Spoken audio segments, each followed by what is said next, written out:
Border کا اندازہ اس سے لگا سکتے ہیں کہ میرے گاؤں سے سری نگر جو ہے وہ تقریباً 98 کلومیٹر دور ہے، 98 کلومیٹر صرف. اچھا. اور 1980 فروری 1980 میں جو وادی کھلہانہ چکوٹی سیکٹر میں ایک جگہ ہے وادی کھلہانہ، اس کا ایک گاؤں ہے شاکنجا، تو وہاں پر میری برتھ ہے فروری 1980. اور فادر میرے جو ہیں وہ سندھ شوگر کارپوریشن میں ایک شوگر مل میں کیمیکل انجینئر تھے. اور تو بچپن میرا جو ہے وہ آزاد کشمیر میں گزرا. پھر اس کے بعد جب میں تقریباً 6 سال کا تھا، 5-6 سال کا، تو پھر والد صاحب مجھے اپنے ساتھ لے کے آ گئے، کیونکہ اسکولنگ جو ہے وہ میں نے سٹارٹ کی. میرے بڑے بھائی جو ہیں وہ سندھ شوگر کارپوریشن کے اسکول میں ہی پڑھتے تھے، تو میں نے بھی پھر آ کر وہیں پر ایڈمیشن لیا. سندھ شوگر کارپوریشن کا جو اسکول ضلع دادو ایک جگہ ہے، جی وہاں پر جو ہے وہ مل تھی، تو شوگر مل.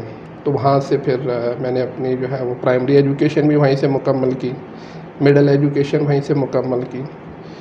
تو پھر اس کے بعد چونکہ لائن آف کنٹرول سے بلانگ کرتا تھا میں، تو فادر جو ہیں وہ کچھ اتنے کمفرٹیبل نہیں تھے کہ میں دوبارہ سے آزاد کشمیر جا کر اپنی ایجوکیشن کو کنٹینیو کروں.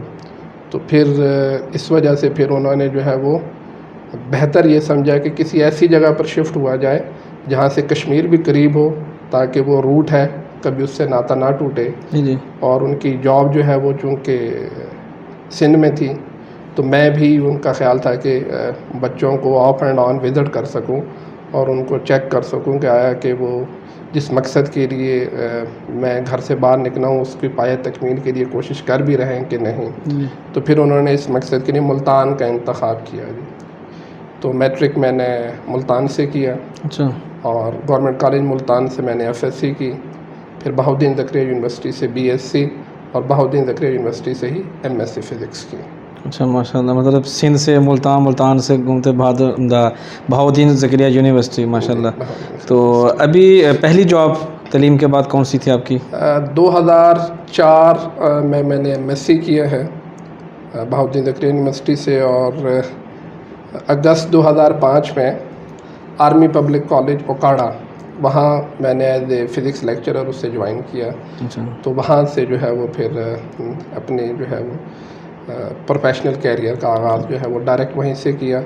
اور ایجوکیشن مکمل کرنے کے جسٹ آفٹر 4 منتھ جو ہے وہ میں نے آرمی پبلک کالج اوکاڑا جو ہے وہ سے جوائن کی. اچھا ماشاء اللہ. تو اس کے بعد کوئی اور چینج کیا کہ یہ عمان آنے سے پہلے؟ نہیں، آرمی پبلک کالج میں نے آلموسٹ 2 ایئرس، مور دین 2 ایئرس وہاں پر جاب کی. پھر اس کے بعد میں نے پاکستان میں ایک بہت بڑا نیٹ ورک ہے، آزاد کشمیر میں بھی ہے، سپیریئر گروپ آف کالجز کے نام سے. تو پھر میں نے جو ہے وہ سپیریئر گروپ آف کالجز کو جوائن کر لیا ایز اے فزکس لیکچرر، وہاں پر جوائن کیا. اور تقریباً 3 ایئرس جو ہے وہ سپیریئر گروپ آف کالجز میں as a physics lecturer job کی. تو پھر وہاں سے جو ہے عمان میں آیا 2010 میں. اچھا. تو جب پہلی جاب عمان میں کس جگہ پر آئے، کون سی تھی؟ پہلی جاب عمان میں جب میں نے جوائن کیا ہے عمان آیا ہوں جب میں، وہ Pakistan school and college Muscat.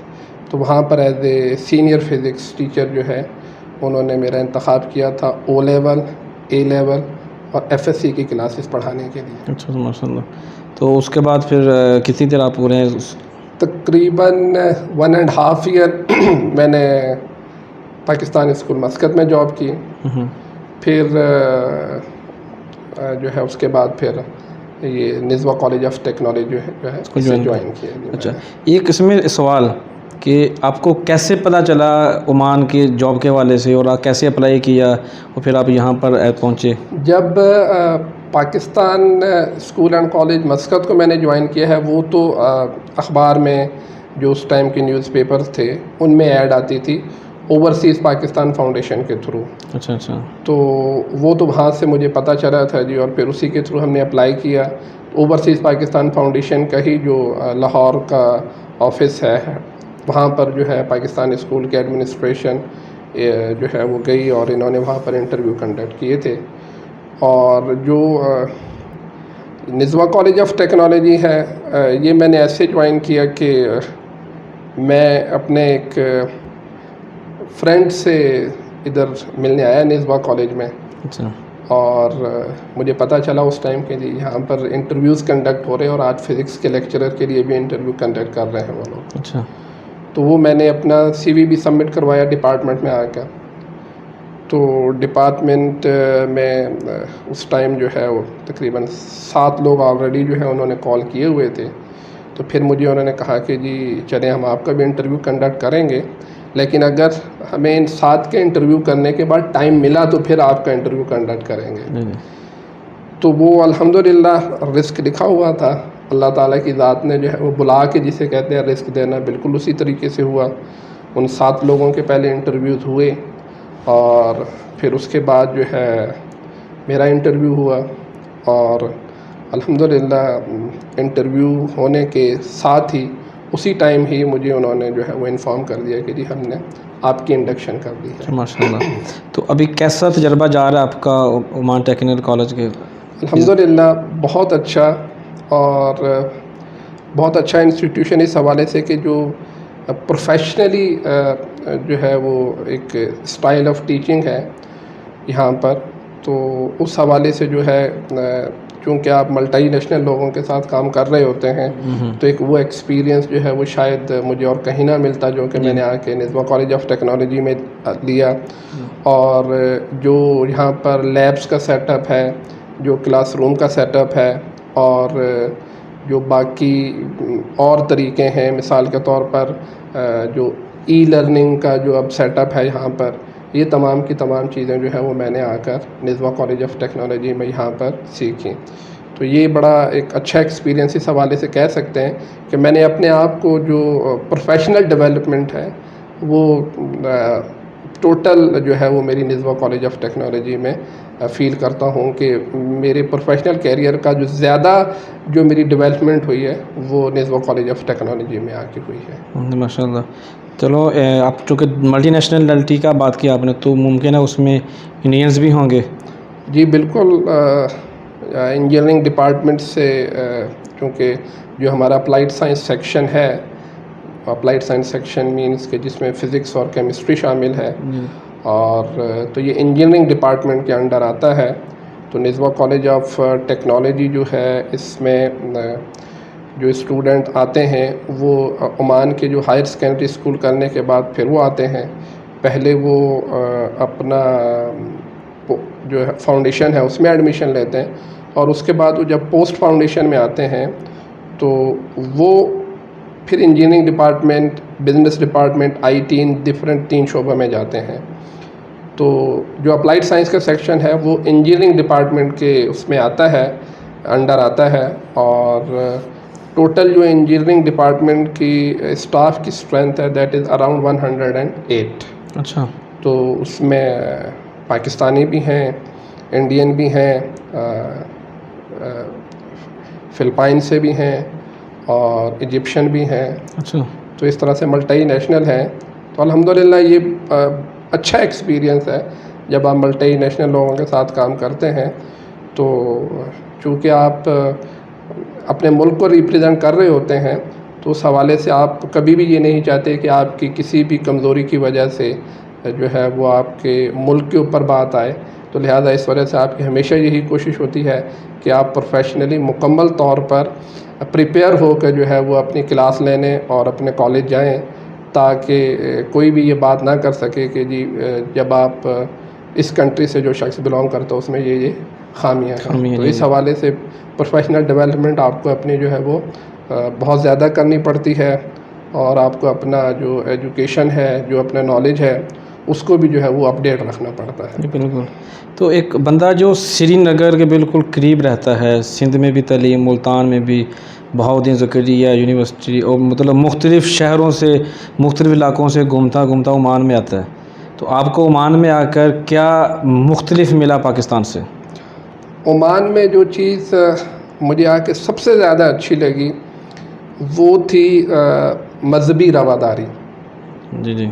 جو مذہبی رواداری اور مساوات ہے، جب ہم چھوٹے ہوتے تھے تو ہم پڑھتے تھے کہ جی ایک ہی صف میں کھڑے ہو کے محمود و ایاز، تو یہ چیز میرا خیال ہے میں نے آ کر فیل جو کی وہ عمان میں آ کے فیل کی، جی جی بالکل، کہ یہ واقعی ہی جو ہے وہ مذہبی رواداری کے حوالے سے مختلف جو فقہ کے لوگ ہیں وہ ایک ہی ساتھ کھڑے ہیں، ایک ہی صف میں کھڑے ہیں، اور نہ امیر کا نہ غریب کا کوئی تصور ہے، اور تو یہ جو بہت مجھے آ کے فیلنگ جو ہے نا وہ یہاں پر ڈیولپ ہوئی کہ یہ کتنا اچھا سسٹم ہے، تو یہ مجھے بہت اچھا لگا یہاں پر۔ آپ چونکہ عمانیوں کے ساتھ بھی کام کرتے ہیں، مثلا اٹھنا بیٹھنا بھی ہوگا، گھروں میں بھی آنا جانا ہوگا، تو اپنے عمانیوں میں سے آپ کو کیا اچھا لگتا ہے؟ ان کے کھانے میں یا ان کے رہن سہن میں یا ان کی بات چیت میں؟ ان جو عمانی جو کلچر ہے اس میں جو ہے سب سے جو مجھے اچھی چیز لگی وہ ہے ان کے جو بچوں کی پرورش ہے وہ بہت ہی اچھے طریقے سے ہے۔ وہ اس لحاظ سے میں کہہ رہا ہوں کہ میں آپ کو ایک چھوٹا سا واقعہ سناتا ہوں کہ لاسٹ ویک میں اپنی کلاس میں اپنا والٹ بھول کے آ گیا، اچھا، اور میری کلاس کی جو ٹائمنگ تھی وہ 10 to 12 تھی، اور اس کے بعد میری کلاس پھر 4 to 6 تھی۔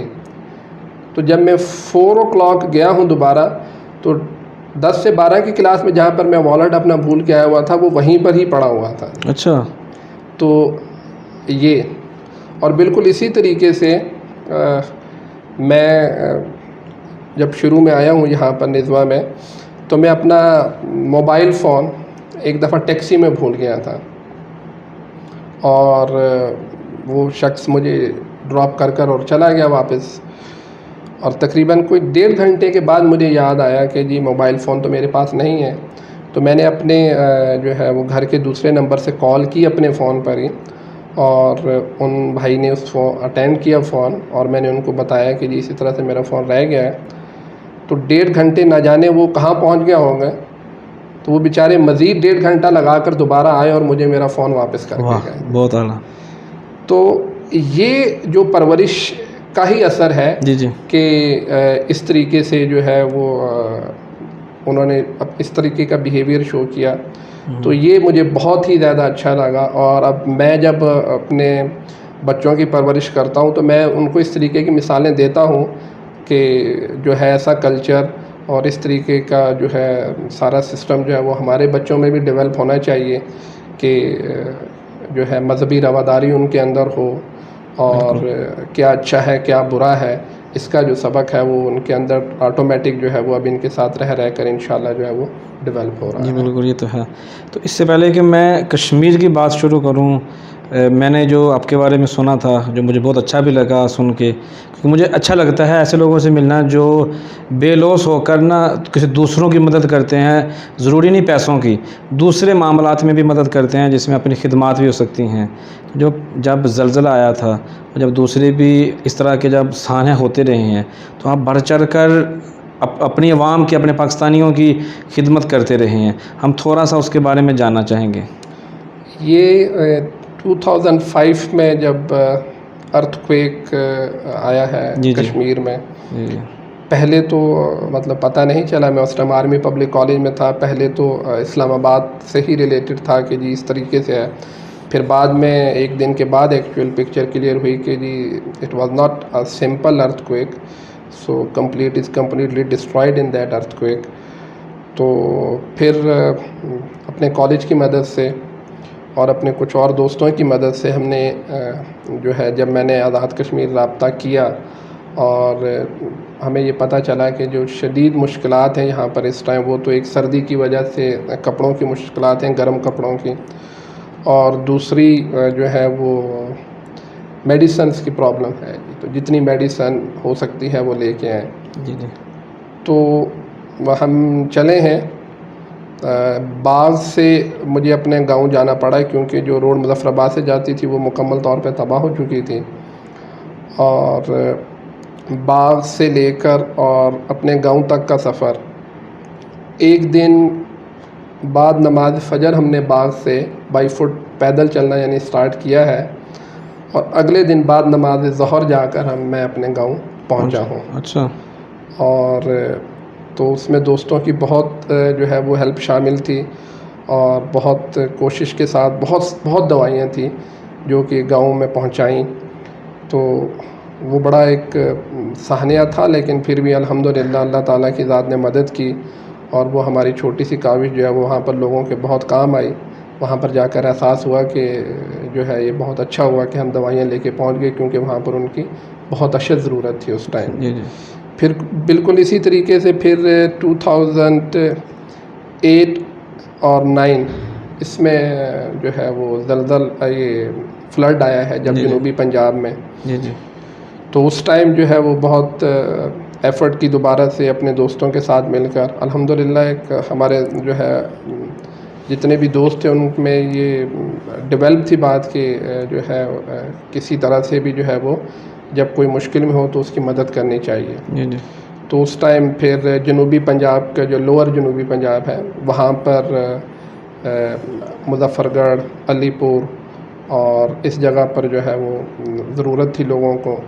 تو ہم اپنے کالج کے through, superior group of colleges کے تھرو اور اپنے دوستوں کی مدد سے ہم نے جو ہے وہ ڈونیشن اکٹھا کیا اور الحمدللہ ایک ہینڈسم اماؤنٹ جو ہے وہ ہم نے ان بھائیوں کے لیے جو جہاں پر پریشانی کے عالم میں تھے ان کے لیے ہم لے کے گئے اور ان کے لیے کپڑے، ان کے لیے کھانے پینے کا سامان اور ہینڈسم اماؤنٹ بھی ان لوگوں کو فرداً جا کر ہماری کالج کی مدد سے ہم نے جو ہے وہ وہاں پر جا کے لوگوں کو دی. کوشش ہوتی ہے جب بھی کوئی کسی حوالے سے بھی کسی کی مدد کی جا سکتی ہے تو وہ کی جائے ہر حالت میں.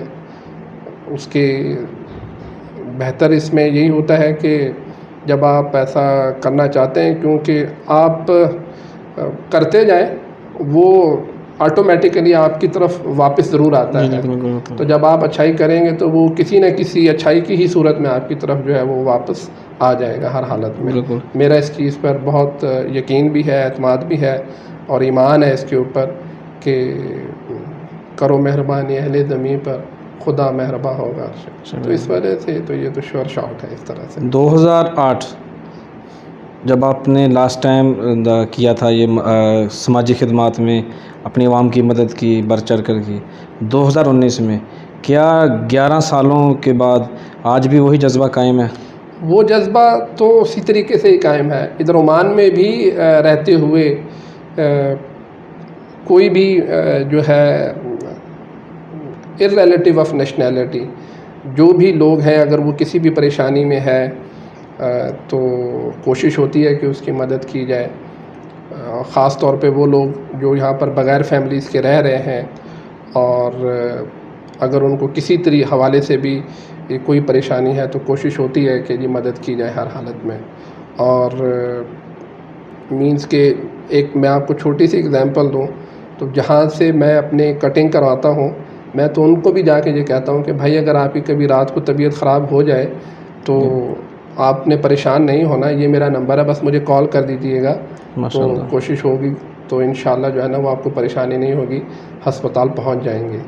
تو اس طریقے سے جہاں تک بھی کوشش مطلب کسی کی ہیلپ کر سکتے ہیں تو کوشش ہے کہ ہر حالت میں ہیلپ کی جائے گی. بالکل جی، بہت اچھا، بہت اچھی سوچ ہے آپ کی.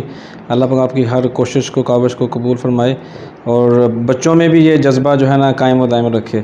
تو ابھی آتا ہوں میں ایک ایسے علاقے کی جانب جس کو ہم وادی کشمیر کہتے ہیں.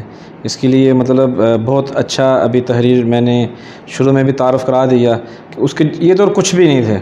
اور ہم بات کریں موجودہ پرائم منسٹر صاحب کی، عمران خان صاحب کی، تو وہ ان کی اکثر تقریروں میں وہ ان چیزوں کو پروموٹ کر رہے ہوتے ہیں کہ ہمارا کشمیر، وہاں پہ ٹورسٹ کے حوالے سے بھی میرے پاس بہت سارے سوالات ہیں. اس سے پہلے کہ میں اگلے سوالات کی جانب جاؤں، میں کشمیر کی تاریخ کے حوالے سے میں تھوڑا جاننا چاہوں گا کہ کشمیر کب سے ہے اور کب، اس کے حوالے سے تھوڑا سا پلیز. کشمیر کی اگر آپ تاریخ کی بات کریں گے تو ہسٹری کی بکس میں آپ کو کشمیر کا نام ملے گا. سب سے پہلے تو میں آپ کو یہ بتا دوں کہ جو کشمیر کی تاریخ ہے، ورڈ کشمیر جو ہے وہ اگر آپ دیکھیں تو وہ 2 الفاظ کا مجموعہ ہے. ایک ہے کا، کے اے جو ہے، اس کا مطلب ہے پانی، واٹر. اوکے. اور شمیر یہ سنسکرت کا ورڈ ہے کشمیر. اور شمیر کا جو مطلب ہے سنسکرت میں وہ ہے ڈرائیڈ. تو اگر اس ورڈ کو آپ دیکھیں تو اس سے یہ چیز تو کلیئر ہو گئی ہے کہ کشمیر پہلے ایک پانی لیک تھی ساری کی ساری وہاں پر. تو پھر وہ جو ڈرائیڈ واٹر کے نام سے مطلب جو کشمیر انہوں نے سنسکرت میں اس کا نام جو رکھا ہے وہ اسی وجہ سے رکھا ہے. تو وہ اس موئسچر ہونے کی وجہ سے جو ہے وہ گرینری اور وہ اللہ تعالیٰ نے جو وہاں پر اس کو جو جنت بنایا ہے تو اس حوالے سے جو ہے یہ مطلب ان دو الفاظ کا مجموعہ ہے. تو کشمیر کی اگر جب آپ ہسٹری کو دیکھیں گے تو مختلف بکس میں جب میں نے اسٹڈی کیا اور چونکہ مجھے شوق اس حوالے سے بھی تھا کہ جی کشمیر میں چونکہ بلانگ کرتا ہوں اور جب میں کشمیر سے اٹھ کے پاکستان کے مختلف علاقوں میں جاتا ہوں تو لوگ مجھ سے پوچھتے ضرور تھے جی کشمیر کے متعلق جی کہ جی کیونکہ انہوں نے ہمیشہ دو ہی چیزیں سنی ہوتی تھی کہ کشمیر جو ہے وہ اگر دنیا میں کوئی جنت ہے اس دنیا میں تو وہ کشمیر ہے. تو وہ اس حوالے سے کشمیر کے متعلق ضرور پوچھتے تھے. تو میری یہ کوشش ہوتی تھی کہ اگر کوئی پوچھ رہا ہے مجھ سے اگر میں وہاں سے بلانگ کرتا ہوں تو یقیناً جو ہے نا مجھے اس کی ہسٹری پتہ ہونی چاہیے. تو پھر میں نے مختلف بکس میں اپنی ایجوکیشن سے ہی جو ہے وہ کشمیر کی ہسٹری کو پڑھنا شروع کیا. تو 3 صدی 5ویں صدی اس میں بھی کشمیر کی جو ہسٹری ہے وہ ان بکس میں اندر ملا ہے. اور اس ٹائم جو ہے وہاں پر ہندوازم اور بدھزم یہ دو جو ہے وہ مذاہب تھے قبل یہ جی. اور پھر اس کے بعد یہ جو میں آپ کو کامن ایرا کی بات بتا رہا ہوں. پھر اس کے بعد آپ اگر جو اس کے بعد جو سب سے لانگ ڈیوریشن ہے وہ ایک ریلیجن ہے شیوائزم. ہاں جی. تو جو ایک بادشاہ تھا شیوا کے نام سے تو جو ریلیجن اس نے اسٹارٹ کیا تو اس کی جو سب سے لانگ ڈیوریشن ہے وہ اس کا ہے. پھر 13ویں صدی میں آ کر جو ہے جب شیوا کو شکست ہوئی اور پھر اسلام جو ہے وہ کشمیر میں پھیلنا شروع ہوا اور شامیر جو ہے وہ کہا جاتا ہے کہ اس کی بنیاد جو ہے وہ اسلام کی بنیاد وہاں پر انہوں نے رکھی. اور وہ جب رولر بنے تو اس کے بعد جو ہے وہ اسلام بہت تیزی سے جو ہے وہ پھیلا. وہ چونکہ اسلامی مساوات، اسلامی روایات اور ان سب کی وجہ سے جو بہت تیزی سے مذہب اسلام ہے وہ سارے کے سارے کشمیر میں جو ہے وہ پھیلا. تو پھر اس کے بعد شاہ میر سے مغل ایمپرر پھر جب آئی تو مغلوں نے جو ہے وہ ان کی ہسٹری بھی جو ہے کہ وہ کشمیر میں جاتے تھے اور کشمیر کو انہوں نے فتح کیا اور کشمیر پر جو ہے وہ تو شاہ میر کے بعد تقریباً 5 صدیاں 500 سال تک تقریباً جو ہے وہ مسلمان جو ہیں وہ کشمیر پر رول کرتے رہے.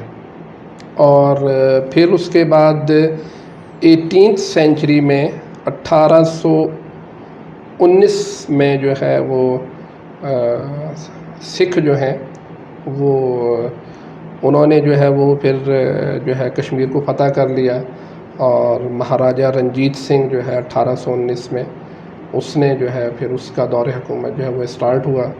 اور 1846 میں مہاراجہ گلاب سنگھ جو ہے وہ شخص تھا کہ جس نے جو ہے وہ کشمیر انگریزوں سے تقریباً کہا جاتا ہے کہ 7.5 ملین روپیز کے لگ بھگ جو ہے اس نے 75 لاکھ کے قریب آپ کہہ سکتے ہیں کہ یہ اس نے اماؤنٹ جو ہے 75 لاکھ روپے یہ اماؤنٹ اس نے پے کی تھی اور اس نے کشمیر کی وادی کو جو ہے وہ انگریزوں سے خریدا تھا اور انگریزوں نے وہ اس کو بیچ دی تھی. اچھا. تو یہ مکمل جو ہے وہ کشمیر کی ہسٹری ہے. پھر اس کے بعد جو ہے 1846 سے لے کر اور 19 47 تک یہ اسی طریقے سے چلتا رہا. تو پھر جو ہے اس کو ہم ڈوگرا راج بھی کہتے ہیں. یہ جتنا بھی یہ سکھوں کا سارا جو ہے دور حکومت ہے. تو 1947 میں پھر جو ہے وہ اس کے بعد جو ہے وہ کشمیر اب 3 حصوں میں ہے اس ٹائم. جو ہے ایک کو ہم مقبوضہ کشمیر کا نام دیتے ہیں جو اس طرف ہے جو کہ انڈین آکوپائڈ کشمیر کہلاتا ہے. ایک جو ہے وہ آزاد کشمیر ہے اور جو کہ انڈیپینڈنٹ ہے. آپ کہہ سکتے ہیں کہ جو ہے اس کو داخلی خود مختاری حاصل ہے اور لیکن آپ اس کو کہہ سکتے ہیں کہ وہ پاکستان کے ساتھ اس کا الحاق ہے کیونکہ وہاں کے جو لوگ ہیں ان کو ٹریولنگ کے لیے پاکستان کا پاسپورٹ استعمال کرنا پڑتا ہے. تو اور وہاں پر کرنسی پاکستان کی ہے.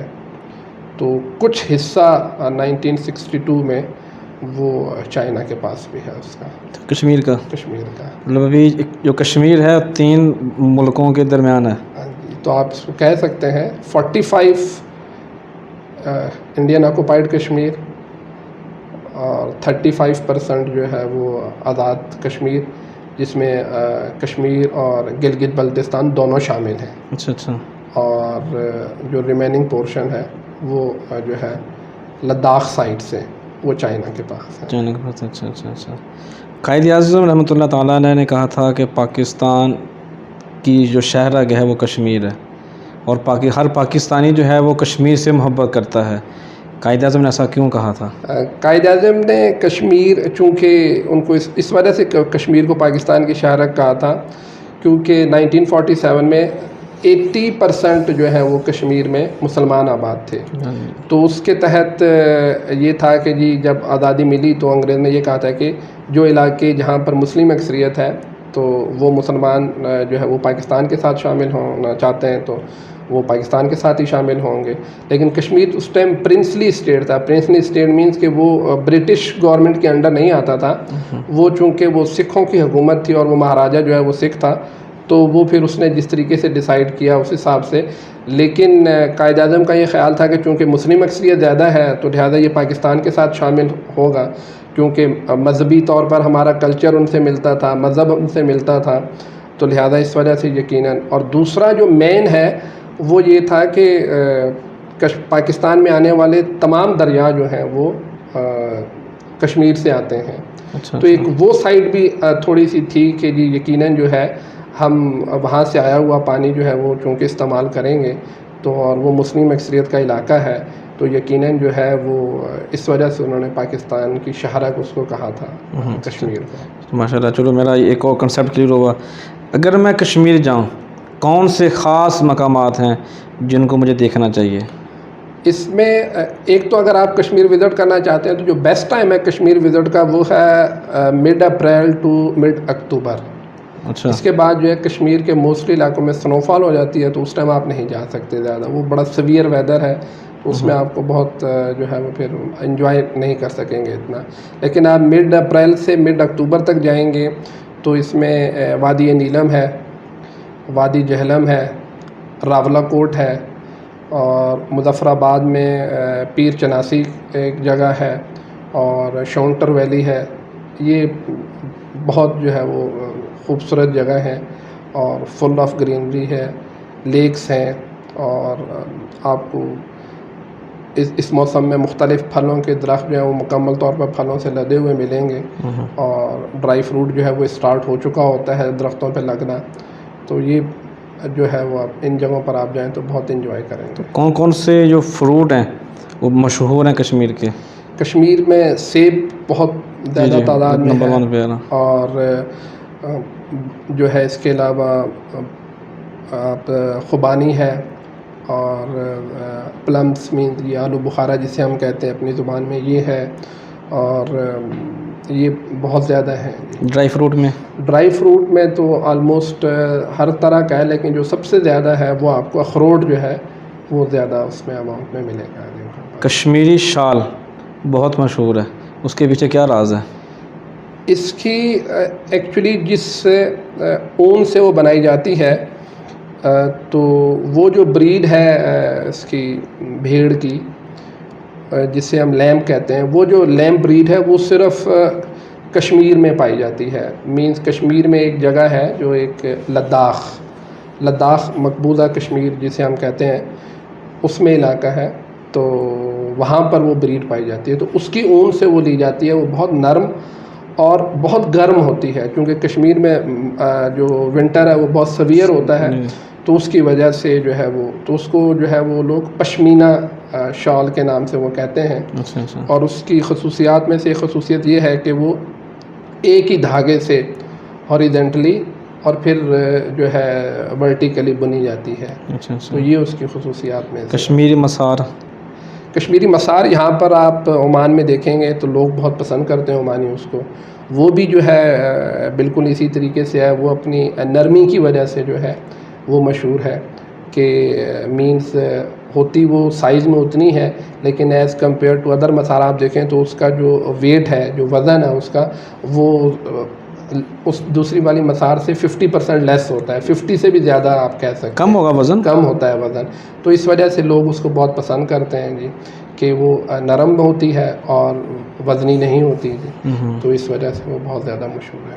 چونکہ آپ کشمیر سے تعلق ہے، لیکن آپ چونکہ سندھ میں پڑھ چکے ہیں، ملتان میں بھی پڑھ چکے ہیں اور مختلف دوسرے شہروں میں بھی، تو آپ نے کیا ڈفرینس دیکھا کشمیر کے کلچر میں اور دوسرے صوبوں کے کلچر میں؟ سندھ میں بھی میں رہا، پنجاب میں بھی، اور کشمیر تو پھر میری روٹس ہیں. بہت زیادہ آپ یہ کہہ سکتے ہیں کہ بہت زیادہ فرق تو نہیں ہے. مینز کہ ہم لوگ بھی شلوار قمیض پہنتے ہیں، پاکستان میں بھی جو ہے وہ شلوار قمیض ہی قومی لباس ہے. اور تو مہمان نواز جو ہیں کشمیری، اپنی مہمان نوازی کی وجہ سے جو ہے وہ بہت مشہور ہیں. تو سندھ میں بھی لوگ میں نے دیکھا بہت مہمان نواز، اور پاکستان کے جو خیبر پختونخوا صوبہ ہے اس میں بھی میں نے لوگوں کو بہت مہمان نواز پایا. تو اگر آپ یہ کہیں کہ جی بہت زیادہ کوئی کلچر میں فرق ہے، ہماری جو ہے وہ کلچر میں آپ کہہ سکتے ہیں کہ بہت زیادہ فرق تو نہیں ہے. شادی بیاہ میں تو ہے نا، یہ جو ہے بیسک، وہ اس میں آپ کہہ سکتے ہیں کہ جی تھوڑے جو ہے طریقے مختلف رسومات کے وہ ایک الگ ہیں. اور کچھ خاص کے نام بتا دیں، کچھ جو رقص کے ہیں. کشمیری رقص بہت مشہور ہے. رقص جو ہے اسے ہم لڈی کہتے ہیں. اچھا. تو وہ ہے. اور شادیوں میں خاص طور پر وہاں پر جو ہے وہ ڈھول جو ہے ابھی بھی صرف اسی کا یوز ہوتا ہے. جب آپ یہ بینڈ باجے کی بات کرتے ہیں تو یہ آپ کو وہاں پر نہیں ملیں گے. اچھا. تو ابھی بھی صرف ڈھول اور جو ہے اسی کے اوپر ہی رقص ہوتا ہے، اور شادیوں میں زیادہ تر اسی کا ہی استعمال کیا جاتا ہے. تو اور رقص کا جو ہے وہ تو رقص ایک تو لڈی ہے، اور ایک اور رقص جو کہ آپ کو ادھر عمان میں بھی تھوڑا اس کی ایک جھلک ملتی ہے. تو اور ایک خاص جو وہاں پر شادیوں میں ایک رقص مشہور ہے، وہ اسٹک کی مدد سے وہ جو ہے وہ دو لوگ جو ہے وہ اس میں کھیلتے ہیں اس کو. تو اس کو ہماری زبان میں گتکا کہا جاتا ہے. اچھا. تو وہ ایک سائڈ سے آتا ہے، دوسرا دوسری سائڈ سے رقص کرتا ہوا آتا ہے، اور ان دونوں میں سے جو پہلے اپنی اسٹک دوسرے کے جو ہے وہ تلوار بازی والے اسٹائل سے آ کے ٹچ کرے گا تو اس کو ہم ونر جو ہے وہ کہتے ہیں. تو گتکا اس کو کہا جاتا ہے. اچھا اچھا اچھا. یہ بھی بڑا مشہور وہاں پر شادی بیاہ میں عام بہت کامن ہے. اگر میں کشمیر جاتا ہوں، کون سی ڈش ایسی ہے جو میں کھا کے ساری زندگی یاد رکھوں گا؟ کشمیر کی جو ایک زیادہ تر جتنی بھی کشمیر کی ڈشز ہیں وہ آپ کو مٹن سے بنائی ہوئی ملیں گی. اچھا. چکن بہت کم یوز ہوتا ہے، مٹن کی ڈشز زیادہ مشہور ہیں. اور اس میں جو ہے روغن جوش بڑی مشہور ڈش ہے، اور ایک یخنی بنتی ہے خاص طور پر دودھ اور یوگرٹ سے ملا کر. اچھا. تو اس سے ہم لیمب کری بھی کہتے ہیں، اور وہ بہت مشہور ہے. اور ایک پلاؤ، میٹھا پلاؤ بنتا ہے، اور مدور پلاؤ کہتے ہیں اس کو. یہ مختلف قسم کے سیفرون بھی اس کے اندر ڈالا جاتا ہے. اچھا. اور ملک، گھی، اور میٹھا ہوتا ہے وہ. تو وہ بہت مشہور ہے. تو وہ اگر آپ کھائیں گے تو یقیناً پسند آئے گا. جو لوگ ویجیٹیرین ہیں ان کے لیے دم آلو جو ہے وہ بنتا ہے. تو جو ہے وہ آلو جو ہے اس کو کری بنا کر اور اس کے اندر مکمل آلو اس کو وہ جو ہے وہ اس کے اندر ڈالا جاتا ہے، اسے ہم دم آلو کہتے ہیں، تو وہ بھی بہت مشہور ہے. تو زیادہ جو سب سے زیادہ مشہور ہے وہ ہے روغن جوش. روغن جوش. چلیں آگے ایک اور جانب جانا چاہتا ہوں، کشمیری چائے اور کشمیری چاول، دال چاول جو ہے ہمارے اکثر مشہور ہوتے ہیں، کیا واقعی وہ کشمیر سے تعلق رکھتے ہیں؟ کشمیری چائے تو یقیناً، اور جو ہے وہ ڈفرینٹ اس لحاظ سے ہے کہ آپ اس کو جو ہے اس کے اندر جو ہے وہ میوہ جات مکس ہوتے ہیں، بادام ہے، پستہ ہے، تو اس طریقے سے، اور پھر اس کو پکایا بہت دیر جاتا ہے، نارمل ٹی کی طرح سے نہیں کہ وہ 5 منٹ میں تیار ہو جائے گی. اگر وہ صحیح کشمیری چائے ہے تو اس کو بہت ٹائم لگتا ہے پکنے میں. اس کے علاوہ جہاں تک آپ نے دال چاول کی بات کی ہے، وہ واقعی ہی وہاں کی مشہور اس لحاظ سے ہے کہ چاول جو ہے وہ کشمیریوں کی ایک ایسی خوراک ہے جو وہ ہر حالت میں کھاتے ہیں. مینز اگر جو 2 ٹائم ہے لنچ اور ڈنر میں سے ایک ٹائم تو ہر حالت میں چاول ہوتا ہی ہوتا ہے. اچھا. تو وہ اس لحاظ سے چونکہ وہ اتنا وہاں پر کھایا جاتا ہے اور اتنا پکایا جاتا ہے تو وہ پھر جو ہے وہ مشہور ہو گیا ہے. آپ چونکہ کشمیر سے ہیں تو آپ جب پاکستان میں کسی ایک شہر سے دوسرے شہر یا کشمیر سے پنجاب سے بلوچستان یا کسی بھی ایک ضلع سے دوسرے ضلع میں جب ٹریولنگ کرتے ہیں تو کبھی ایز اے کشمیری آپ کو کبھی پاکستان کی کسی عوام کی جانب سے یا کبھی حکومت کی جانب سے کبھی آپ کو مشکلات کا سامنا کرنا پڑا ہو؟ الحمدللہ ایسا کبھی بھی نہیں ہوا. اور میں نے تو آپ کو بتایا کہ ارلی ایجوکیشن جو ہے وہ سندھ سے، پھر ڈگری تک ایجوکیشن پنجاب سے، اور پھر کشمیر جانا، اور ہر سال کشمیر جانا، اور پاکستان کے ہی وایا جاتے ہیں کیونکہ اسلام آباد اور پھر اسلام آباد سے کشمیر. الحمدللہ مجھے تو کبھی بھی جو ہے وہ فیل نہیں ہوا.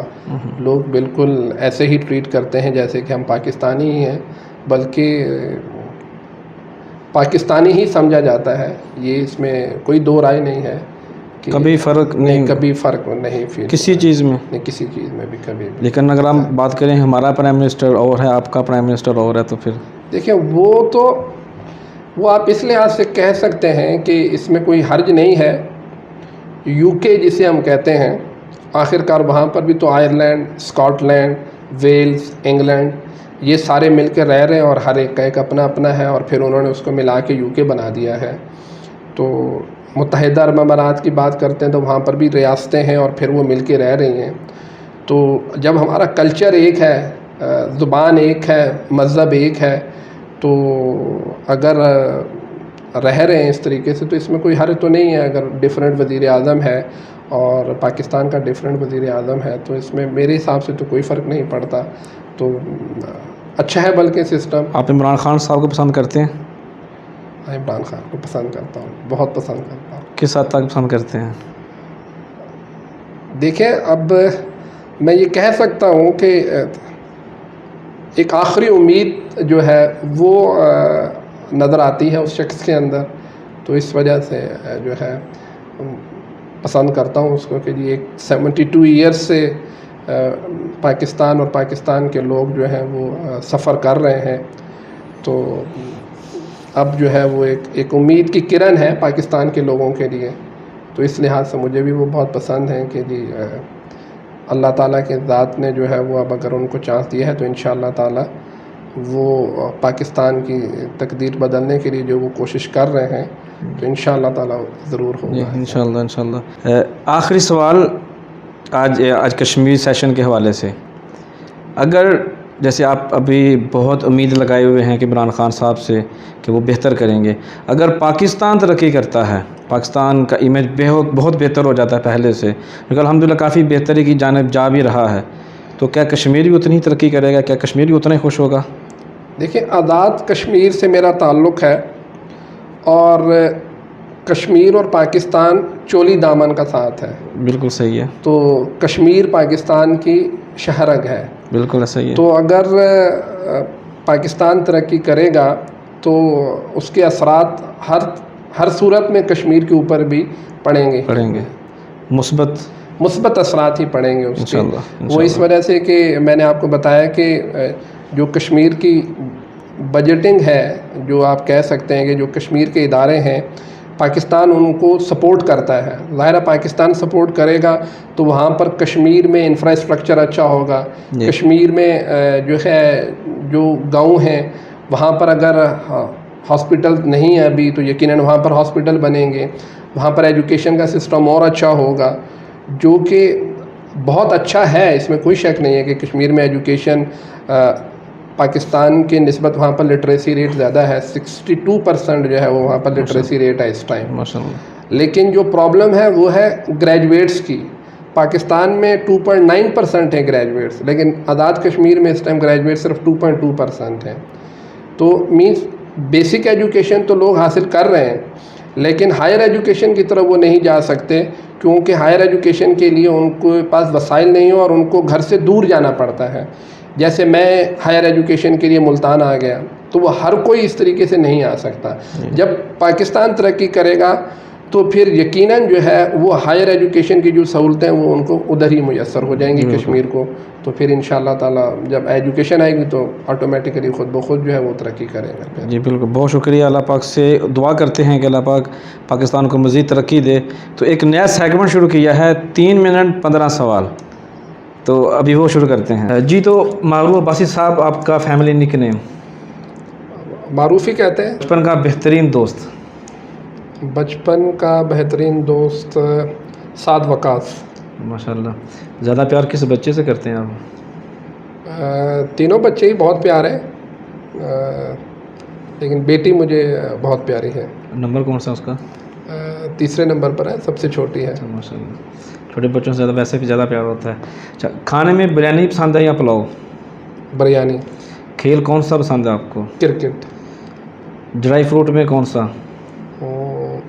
بادام، پستہ. اچھا، میٹرک تک کے بہترین استاد کون سے تھے آپ کے؟ میٹرک تک کے شمیم صاحب. کالج یا یونیورسٹی کے بہترین لیکچرر کا نام؟ یونیورسٹی بہت مجھے ایک لیکچرر پسند تھے اور جن کی وجہ سے شاید میں ٹیچنگ کی طرف آیا، شیخ ظہور احمد. ماشاءاللہ. بہترین فزسٹ کون تھے؟ بہترین فزکسٹ ویسے تو بہت ہیں، لیکن اسٹیفن ہاکنگ جو ہے بہت اچھا جو ہے وہ سائنٹسٹ اور فزکسٹ ہے. بطور لیکچرر بہترین ادارہ یا سیشن کون سا تھا؟ بہترین ادارہ تو جو میرا موجودہ ادارہ ہے تو یہاں پر میں نے بہت انجوائے کیا ہے ٹیچنگ کو، نزوہ کالج آف ٹیکنالوجی. کچھ سیشن جو آپ کو سب سے زیادہ اچھا لگا ہو، ایک سے جو سیزن؟ سیشن اگر آپ اسٹوڈنٹ کے حساب سے دیکھیں گے، بہت اچھے اسٹوڈنٹ 2012 اور 13 کے سیشن کے اسٹوڈنٹ. اچھا ماشاء اللہ. کشمیر کی پسندیدہ جگہ کون سی آپ کی؟ کشمیر مجھے اپنا گاؤں بہت پسند ہے، شاکنجا. اچھا، کشمیر کا بہترین رقص جو آپ کو پسند ہے؟ گتکا. کشمیر کا بہترین کھانا جو آپ کو پسند ہے؟ مجھے تو دال چاول اچھے لگتے ہیں. کشمیری دال چاول. جی. اچھا، مسقط یا نزوہ؟ نزوہ. بہت شکریہ جی، بڑا مزہ آیا. میرا یہ پہلا سیگمنٹ تھا 3 منٹ میں 15 سوال پوچھنے کا، جس کی شروعات میں نے کشمیر کے ایک نوجوان سے کی، اور ماشاءاللہ اب فزکس کے لیکچرار بھی ہیں. میں بھی سائنس کا اسٹوڈنٹ رہ چکا ہوں، لیکن زیادہ اچھا نہیں تھا، لیکن اسٹوڈنٹ ہوں ماشاءاللہ اس کا. تو بڑا مزہ آپ سے گپ شپ کر کے کشمیر کے حوالے سے وہ ایسی معلومات جو پہلے ہمیں معلوم نہیں تھی آپ نے دی، تاریخ کے حوالے سے، اس کی جو جگہ ہیں اس کے حوالے سے، اور کھانے کے حوالے سے، رقص کے حوالے سے، فروٹس کے حوالے سے، اور بے شمار. بہت شکریہ. مسقط کی طرف سے آپ کا تہہ دل سے شکریہ ادا کرتے ہیں. اپنی پوری ٹیم کی جانب سے ہم آپ کا شکریہ ادا کرتے ہیں کہ آپ نے ہمیں وقت عنایت کیا، اور کشمیر کے حوالے سے جو خاص چیزیں تھیں وہ آپ نے عام عوام کے سامنے اس کو اجاگر کیا. آپ کا بھی بہت بہت شکریہ کہ مسقط سے آپ میرا انٹرویو کرنے کے لیے یہاں نزوہ آئے، اور بہت خوشی ہوئی اور بہت اچھا لگا کہ اس مشکل وقت میں جب کہ ضرورت ہے کشمیر کو، اور آپ نے کشمیر کے حوالے سے جو ہے وہ ایک میرا انٹرویو کیا تو مجھے بھی بہت اچھا لگا. آپ کا بہت بہت شکریہ. بہت شکریہ جی. اسی ساتھ مجھے دیجیے اجازت, ملیں گے انشاءاللہ پھر کسی نئی ایپیسوڈ میں کسی نئی مہمان شخصیت کے ساتھ. تب تک دیجیے اجازت. پاکستان زندہ باد. پاک و مان دوستی پائندہ آباد.